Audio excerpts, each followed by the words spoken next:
the Hannity tonight, the investigation continues into whether or not the nation's top law enforcement officer lied under oath while testifying before members of Congress. Now, the chairman of the House Judiciary Committee, Bob Goodlatte, has sent a scathing letter to Eric Holder expressing, quote, great concern over the AG's recent testimony. The 4-page document calls for Holder to answer a series of questions regarding his involvement in the Justice Department's probe of Fox News correspondent James Rosen. Now, remember, it was exactly 2 weeks ago when the Attorney General explicitly denied having any knowledge of any efforts to secretly spy on reporters. Now, what you're about to see is the portion of Holder's testimony that is now very much under the microscope of congressional investigators. With regard to the potential prosecution of the press for the disclosure of material, that is not something that I've ever been involved in, heard of, or would think would be a wise policy. All right, not only was he involved in spying on Fox News, he clearly thought it was a wise policy because he, Eric Holder, he was the guy that signed the subpoena authorizing it. Now, that means what you just witnessed was the United States Attorney General lying while under oath before Congress.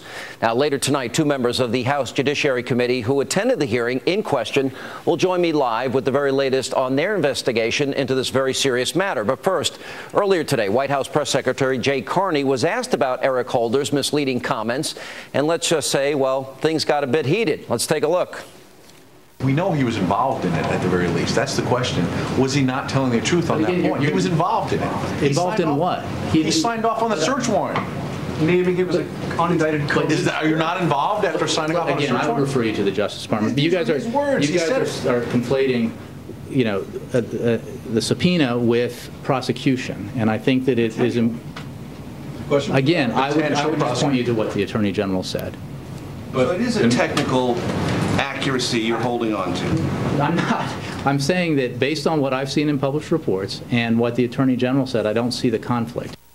All right, now Jay Carney probably did not see the conflict the last time the Attorney General was also caught lying under oath either. Now, do you remember this exchange between Holder and House Oversight Committee Chairman Darrell Issa? This is back in 2011. When did you first know about the program, officially I believe called Fast and Furious? To the best of your knowledge, what date? I'm not sure of the exact date, but I probably heard about Fast and Furious for the first time over the last few weeks. All right, that too was later discovered to have been a lie. Now, why? Because Justice Department documents prove that Eric Holder was personally briefed about Operation Fast and Furious as early as July 5th, 2010. Now, the question that remains is, will the embattled Attorney General be able to survive this latest scandal, or is his time as America's top cop about to come to an end? Joining me now with reaction, Fox News contributor Michelle Malkin and Fox News political analyst Juan Williams. Juan, when he said, this is not something I've ever been involved in, heard of, or would ever think would be a wise policy, and then he signs the subpoena, is that a lie? He didn't sign the subpoena. He signed an affidavit that was sent to a judge who signed the subpoena. Right, exactly. But let me just say, what you got here... You get my point. Yeah. No, I got your point. I understood you.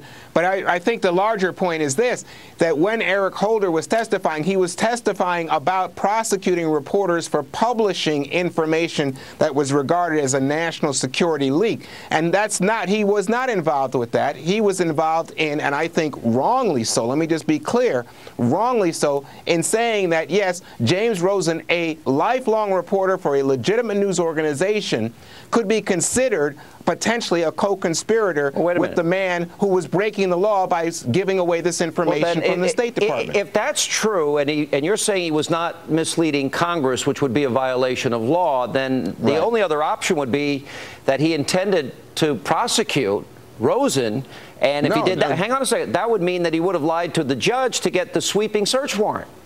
No.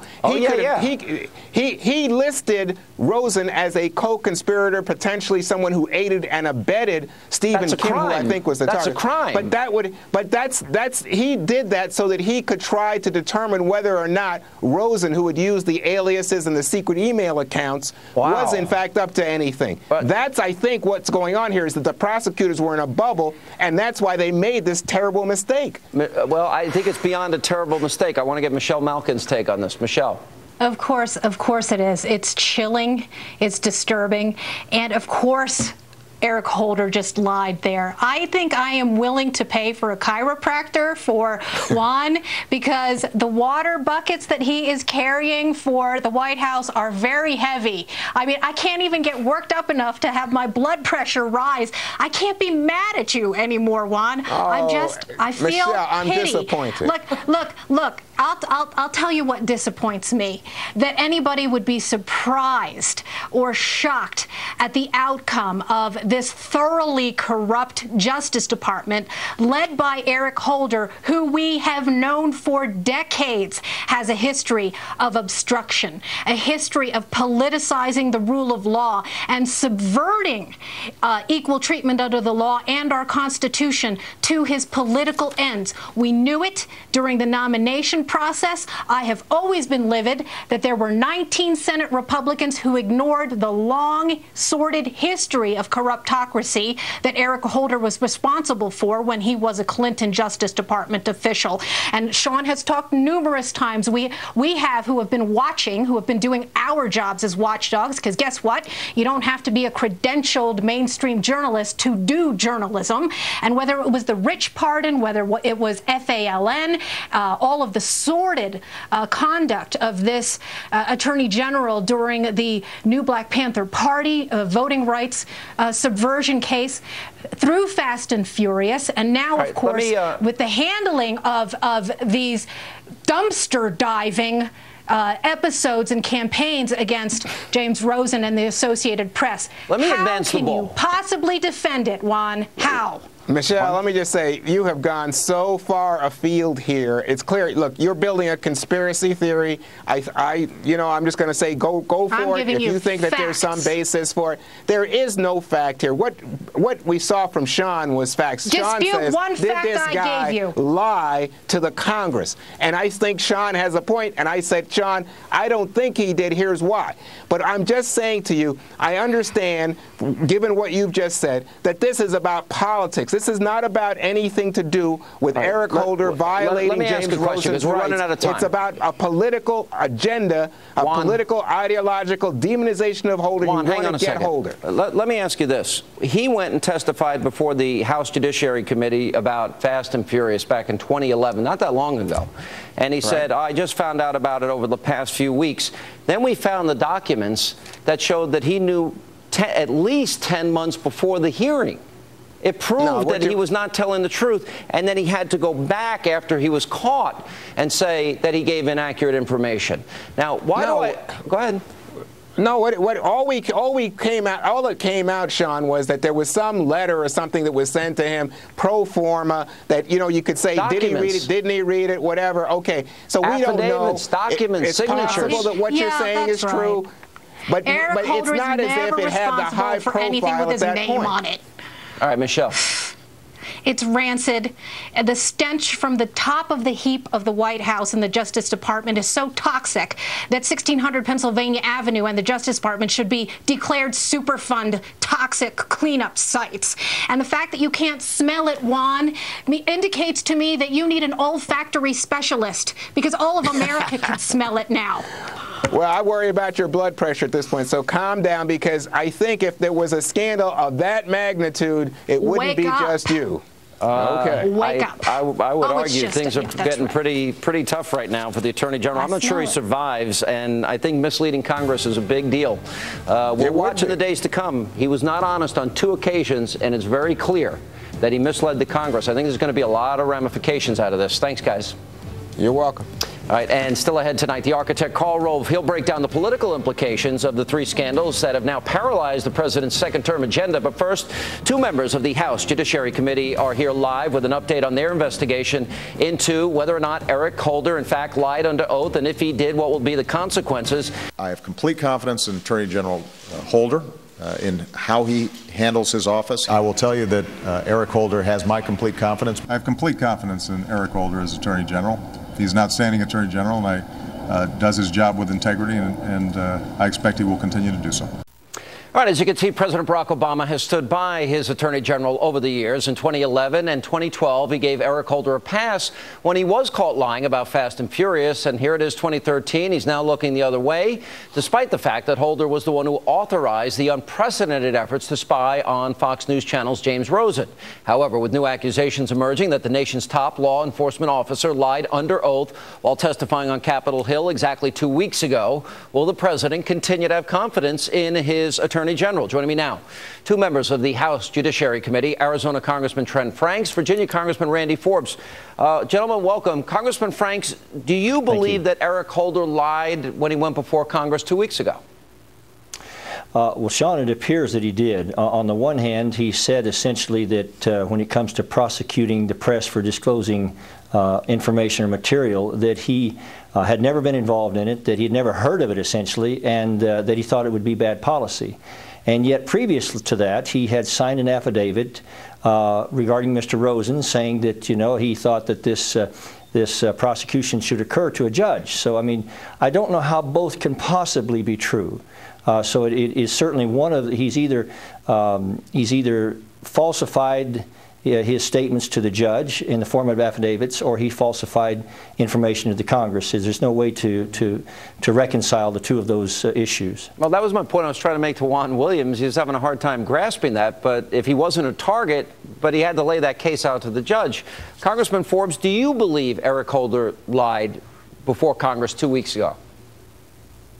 Well, Sean, he certainly didn't tell the truth. And Trent and I, you know, have a unique position because we actually sat in that committee room. We listened to the questions. We watched Mr. Holder. And it's important to note, he didn't talk about prosecutions. He talked about potential prosecutions, and he said he hadn't even heard of any. And as you just mentioned and Trent just talked about, this is a copy of the application for that search warrant. It doesn't say they're on a fishing expedition. It says that there's probable cause a crime had been committed. If they were filing this application and there wasn't even the potential for a prosecution, somebody not only needs to lose their job, they need to lose their license to practice law. Yep. If this was true, what was in this affidavit, then I think we found that the Attorney General of the United States was misrepresenting himself to the Congress of the United States. All right, so when Eric Holder said this is not something I've been involved in, heard of, or would think would be wise policy, but yet he was either then misleading Congress, which would be a violation of law,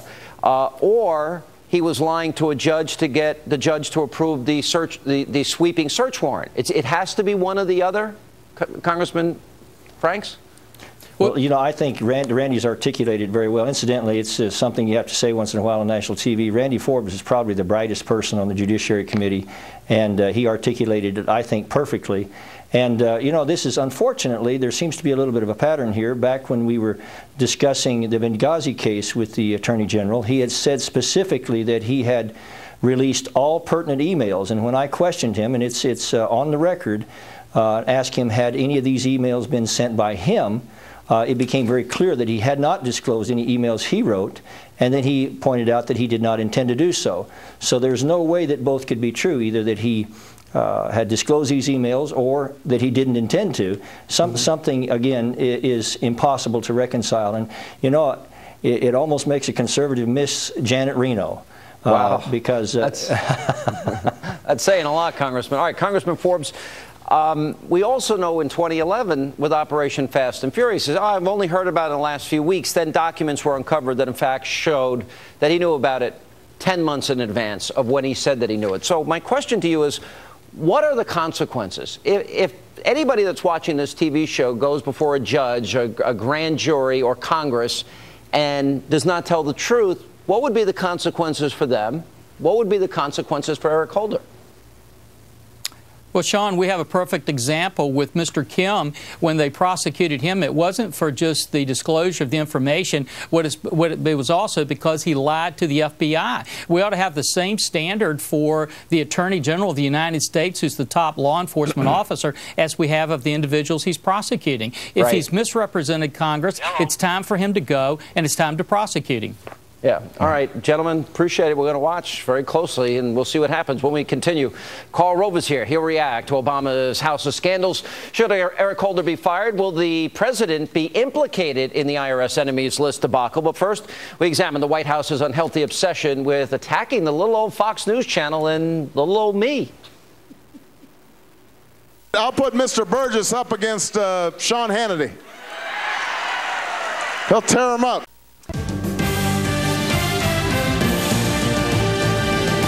The Obama Justice Department's targeting of our chief Washington correspondent James Rosen is just the latest example of the administration's disdain for little old Fox News.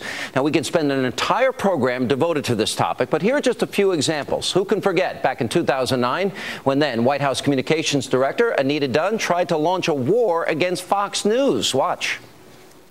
I mean, the reality of it is that Fox News often operates almost as either the research arm or the communications arm of the Republican Party. Now, that did not go over very well, but it wasn't just Obama's liberal allies who did his dirty work. The president has also taken swipes at us. Here's just one example.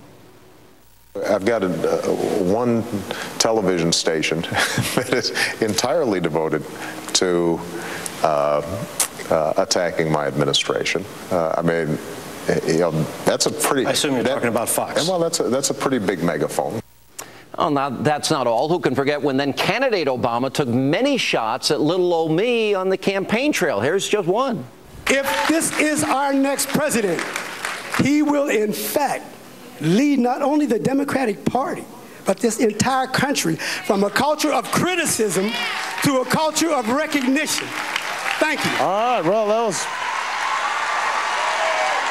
All right. That was pretty good. That was pretty good.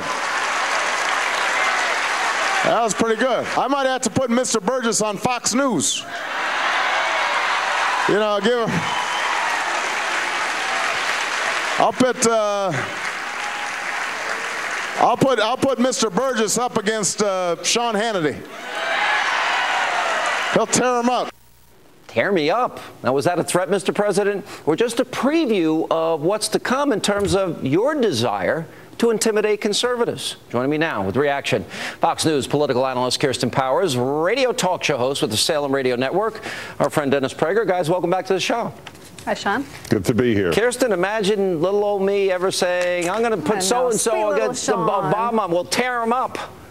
I know, poor Sean. Look, I missed the attacks. It was a great promo every time he did it. No, but in all seriousness, what the White House did was completely despicable, and I think now people are starting to see. We got the taste of it early on. This all started pretty quickly after he was in office. It was just about not even quite a year into office that they launched this war on Fox News. And the thing that I love about that clip that you showed of him at the beginning is that he says there's this one news station, I have one news station that attacks me all day long. Now, setting aside whether it's true that he's being attacked all day long, it's one. And he's complaining that out of all of the media, there is one place that allows people to say things about him that he doesn't like. Let's get a little perspective. I think any president would be happy if that was their situation. I think that's really well said. And I've always felt, Dennis, that he's pretty thin-skinned and he doesn't really want any criticism. He likes the worship that he gets from the rest of the media. Look, this is actually a trait, and I say this about the president all the time, and it's not personal. He's a man of the left. The left needs a bubble to succeed. If there is one professor at a university who's conservative, he's a problem. If there is one form of media that is not liberal, that's a problem. Do you know, I saw a list of the 200 most prestigious colleges, if there's such a thing you can even speak of, and not one of the graduation speakers this year was a conservative, not one. They don't want to hear us because they have to live in a hermetically sealed intellectual and moral world in order to prevail. And that's why your existence and the existence of talk radio, which of course we're both on, are such anathema to them. And the blogosphere too. I mean, there is a new journalism out there, and it's having a pretty dramatic impact. Kirsten, we just had on Juan Williams, and I pointed out what Eric Holder said, that talking about James Rosen, this is not something I've ever been involved in, heard of, or would think would be wise policy, and that's targeting journalists. We now know that, in fact, he did. Then you go back to Fast and Furious. Do you think that Eric Holder lied under oath, and do you think there should be ramifications for that? Well, if he lied under oath, there should be ramifications, though I don't think that I think he should be gone regardless of whether he lied under oath. So you think he did, that's not the standard. It's not completely clear to me what he was technically saying. If he was just technically saying, I signed this warrant, but it was just to gather this information and then we would make a decision after that, then that's different. So it's just not clear to me exactly technically how it played out. All right. Let me play for both of you an ad that was put out by the RNC and get your reaction to this, because as you put all these things together, it's really beginning to look pretty bad. And I want to ask you what you think of this. I first learned about it from the same news reports that I think most people learned about this. I think it was on Friday. What day did you learn? The same day the president did. From news reports? Correct. So no one in this building told you? That's correct. Okay. Who was responsible? I don't have that name, sir. That I don't remember, to be honest with you. I'm not sure what you're asking, sir. Don't remember again. I'm not there to go ask a set of questions of people, what happened when, who, and how. But that's the first we've heard of it. Why they didn't, I don't know. No one in the White House was aware. This happened on my watch. I do not accept responsibilities for all the actions. But I did not know any of the details at that time? I wouldn't say nobody's saying that, but or at least suggesting it. With all due respect, you were there, though. I was there. I've decided to follow my counsel's advice and not testify or answer any of the questions today. What day did the conversation take place? I'd have to look back at my notes on that, sir. You've got notes on that? I'd have to try to find them. Do you have notes or don't you have notes? I don't know. I first learned about it from the same news report. I have not done anything wrong. What I continue to believe is that ultimately the buck stops with me. I'm going to be accountable. Dennis Prager, where does this end politically? Well, it's important to note that, on a sad note, that montage is not going to be seen by New York Times readers. It's not going to be seen by most other cable news or any other, perhaps, cable news network, and certainly not the mainstream media. So we have to understand that what we perceive as obvious, and it is to me morally and politically obvious, is not necessarily the case for the rest of the country. The New York Times has essentially moved on. The Los Angeles Times has moved on. NBC, ABC, CBS have moved on, and that's what they're hoping will take place. Remember, the president has the entire media with him. When the New York Times revealed things about our drones and about Stuxnet, and Senator Kerry, head of the Senate Foreign Relations Committee, condemned the New York Times for a terrible breach of security, nothing happened. All right, Kirsten, so we have to remember that what we understand is true is not being purveyed as such in the rest of the country. Good point, Kirsten. Oh, politically, I think this will have an impact in terms of really ginning up the base of the Republican Party, and it could have an impact. But I think Dennis is right. I don't think most liberals or Democratic-based voters are probably following it as closely. All right, guys, thank you both. Appreciate it. And coming up next, the architect Karl Rove is here to dismantle the administration's outrageous lies that they've been caught with regarding the IRS targeting of conservatives. Plus, he'll react to the controversy surrounding Eric Holder. And welcome back to Hannity. Now, from the beginning of the ever-changing stories about the IRS enemy list scandal, there has been one message that has remained consistent among liberals. Watch this. Line IRS employees in Cincinnati improperly scrutinizing 501c4 organizations by using words like Tea Party in quotes and Patriot. IRS employees are placed in a position of great trust. Employees, the tax-exempt unit of the IRS office in Cincinnati, abuse this trust. The apparent conduct by IRS officials in Cincinnati. The exempt organization's field office in Cincinnati, Ohio, used inappropriate criteria. Well, the president doesn't know about everything that is going on in every agency of government. Should Mr. Boehner have known? Because this is a neighboring district in Cincinnati where the IRS office is. I don't think you can hold him accountable for what happened in that IRS office. That's probably George Bush's fault, too. Now, the administration wants you to believe that they blame the lies on these few rogue IRS line employees in Cincinnati. But as we reported last night, there is mounting new evidence that proves that top officials at the IRS were, in fact, involved. And it leads right back to Washington, D.C. Joining me now with reaction, Fox News contributor, the architect, Karl Rove. Sir, how are you? I couldn't believe Nancy Pelosi. I mean, What was she saying? I mean, that was just ridiculous. I've never seen a worse defense of President Obama and the ineptitude of this administration than that. Well, you know, there actually was a worse one. Bob Shrum was the distinction of being on 8 losing presidential campaigns in his life. He writes a piece in the Daily Beast where he actually says, this is not a case of Nixonian indifference to the Constitution, the law, and the president's oath, but it looks like Carter-esque incompetence. If that's the best they've got, they're in trouble. What do you think of that? They're in real trouble. Yeah, unbelievable. You know, it is amazing. First, it was a couple of rogue agents in Cincinnati. We now know that at least 5 offices from literally Laguna Niguel, California to Baltimore, Maryland were involved in this activity, and probably more. And then we were told, well, it was junior level people, and then we find out that it goes all the way to the top of the division with Lois Lerner, who shows up and pleads the Fifth. I mean, I know she's got a constitutional right not to incriminate herself, but it says something when the head of the unit refuses to come clean in front of a committee of Congress. Yeah, you know, what did you think? Did you notice what I noticed today? Jay Carney has his presser, and he says, go ask the Justice Department. What did you think of that? Well, look, I love the news, the press briefing today. Well, first, on the question of the IRS, do you think that the members of the IRS testifying before Congress have given us satisfactory information? They've been responsive to Congress? And Carney says, yeah, I think that. And then on Holder, I mean, I loved it. He said he was asking a question. Well, Holder said this on the 15th, that he didn't have anything to do with this. We now know that he did.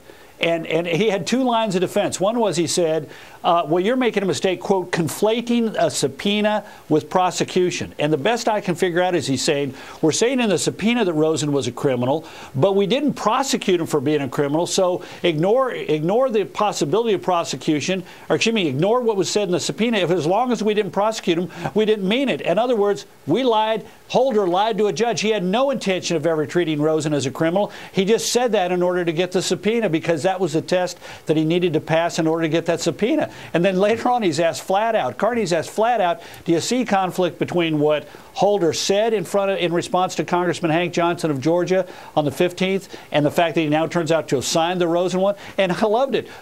Carney says, quote, I don't see the conflict. I mean, really? What planet are you on? I mean, this was not only Nixonian, this was Clintonian. It's a definition of what a lie is. You know what struck me is you had all of these senators and Democratic congressmen. The senators, you got Dick Durbin, you got Schumer, you got Franken. They all wrote letters to the IRS saying to them, go investigate these groups. Now they're kind of feigning outrage that they actually did what they requested. Well, that's what I say in my column tomorrow morning in the Wall Street Journal, because Dick Durbin last Sunday went on with Chris Wallace, and Wallace asked him about his letter of October 10th, 2010, in which he went after Crossroads, and a group that I've been associated with. And I will say this about Dick Durbin. He's not like Schumer and Peter Welch and Max Baucus and a bunch of these others who are running away and hiding from the letters they sent, feigning, surprise that the IRS, indignation that the IRS would actually do what they told them to do, which was target conservatives. Durbin sailed right into the camera saying, of course I wrote that letter and I'm proud of it, and I'll tell you why I did it is because Rove was, Crossroads was raising millions and Rove was boasting about it. So, I wanted to pick a conservative group out.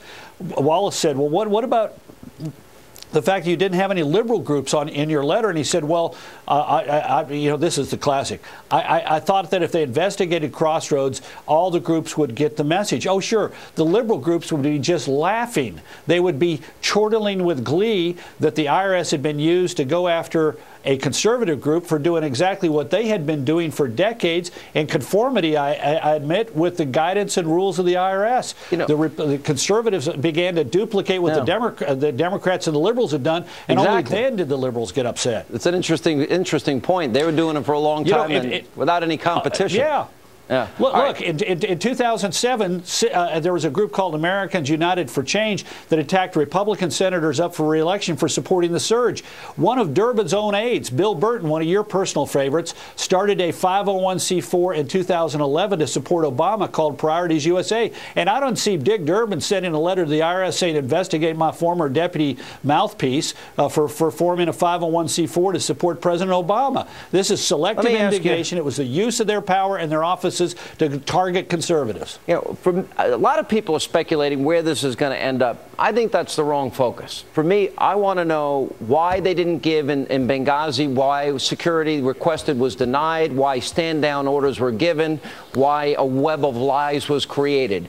On the IRS, who ordered this? Who allowed this? I want to get to the truth. In other words, for me, it's simple. What's the truth? Why are people lying? Who's responsible? What do you think politically for Republicans? How do they handle it?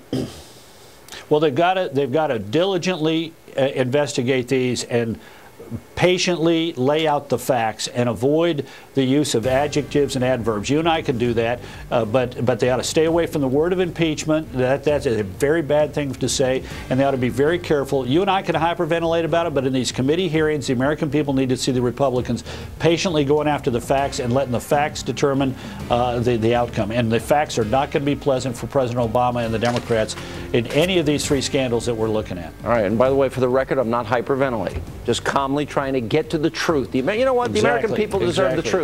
And there's a lot of things here. They deserve the truth. And all three of these big questions are at the heart of each one of these scandals. Absolutely. All right, Carl, we'll read that column in the Wall Street Journal tomorrow. Thanks for being with us. You bet. Thank you.